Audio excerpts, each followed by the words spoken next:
తల మీద చెయ్యి వేసి బొట్టు పెట్టినా, తాళి బొట్టు మెడను కట్టి బొట్టు పెట్టినా, తల మీద చెయ్యి వేసి బొట్టు పెట్టినా, తాళి బొట్టు మెడను కట్టి బొట్టు పెట్టినా, సన్ని కళ్ళు తొక్కినా సప్త పదులు మెట్టినా, సన్ని కళ్ళు తొక్కినా సప్త పదులు మెట్టినా, మనసు మనసు కలపడమే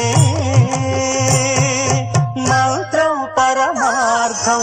శ్రీరస్తు శుభమస్తు, శ్రీరస్తు శుభమస్తు. శ్రీకారం చుట్టుకుంది పెళ్లి పుస్తకం, ఇక ఆకారం దాచుతుంది కొత్త జీవితం.